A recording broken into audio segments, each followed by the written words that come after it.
शेतकरी मित्रांनो नमस्कार. आपण दरवर्षी विविध प्रकारचे पिके हे शेतामध्ये घेत असतो. त्यामध्ये कापूस, मक्का, भुईमूग, अद्रक यांचा समावेश होतो. त्याचबरोबर विविध प्रकारचे फळभाज्यांचीही आपण लागवड करत असतो. आणि त्याचबरोबर या पिकावर आपण विविध प्रकारच्या औषधांचा, कीटकनाशकांचा दरवर्षी फवारणी करत असतो. विविध प्रकारची खतेही पिकांना देत असतो. पण रासायनिक खतांच्या या बेसुमार अशा प्रकारच्या वापरामुळे आपल्या भारतातील आणि महाराष्ट्रातील जमिनी या नापीक होत चाललेल्या आहे. खरं तर जमिनींना जास्त टॉनिक लागत नाही, पण या केमिकल आणि पेस्टिसाईडच्या वापरामुळे आणि कमी पर्जन्यमानामुळे ही जी विशिष्ट घटक आहेत ते जमिनीतून कमी झाले आहे. 21व्या शतकातील शेती तंत्रज्ञानात खूप प्रगत आहे आणि अशावेळी जैविक खतांचे महत्त्व हे खूप वाढत आहे. जैविक खतामध्ये जर वनस्पतीचा खरा विकास जर होत असेल तर त्या विशिष्ट घटक जे असतात त्या विशिष्ट घटकांची वाढ होणे आवश्यक असतं. आणि हे विशिष्ट घटक जमिनीला मिळवण्याच्या दृष्टीने धन्वंतरी कंपनीने RPS-76 हे अप्रतिम असे जैविक औषध बनवलेले आहे. RPS-76च्या वापराने विविध प्रकारच्या पिकावर संशोधन केलं आणि RPS-76 हे अतिशय चांगल्या प्रकारचं उत्पादन धन्वंतरीने शोधून काढलं. RPS-76च्या वापराचे काही फायदे आहेत मित्रांनो.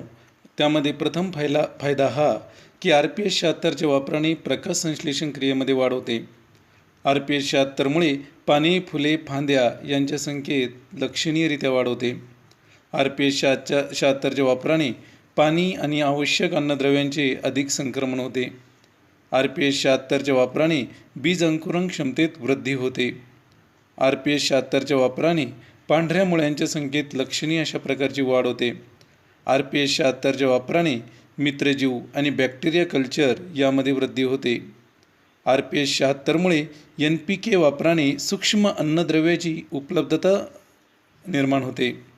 RPS-76च्या वापराने आवश्यक न्यूट्रियंट्स ॲब्झॉर्बशनमध्ये वृद्धी होते.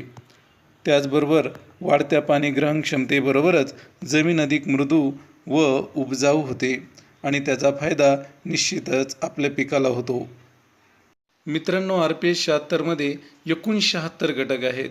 त्यापैकी 16 घटक हे खूपच महत्त्वाचे आहे आणि त्याचबरोबर जे 61 असे मायक्रो कंटेंट घटक आहेत की ज्याचा आपल्या पिकाला खूप महत्त्वाचा असा फायदा होणार आहे. शेतकरी मित्रांनो, RPS-76चा वापर केलेले काही पिके व त्यांचे नमुने, त्यांचे फोटो मी आपणासमोर या ठिकाणी दाखवत आहे. आपणही आपल्या शेतामध्ये RPS-76चा वापर हा एकदा करून बघायलाच हवा. आले असेल, अद्रक असेल, तुमचं टमाटे असेल किंवा कोणत्याही प्रकारच्या फळभाज्या असेल, या प्रत्येक पिकासाठी RPS-76 ही प्रभावी अशा प्रकारचं औषध आहे. RPS-76च्या वापरामुळे आपली जमिनीचा कस तर सुधारतोच, पण त्याचबरोबर पिकाच्यामध्ये उत्पादनामध्ये खूप मोठ्या प्रमाणात वाढ होते. त्याचबरोबर शेतकऱ्यांचा खर्च हाही त्यामुळे वाचतो. RPS-76 हे संपूर्णपणे ऑर्गॅनिक आहे. हे 100% ऑर्गॅनिक आणि 100% जैविक अशा प्रकारचं एक खत आहे.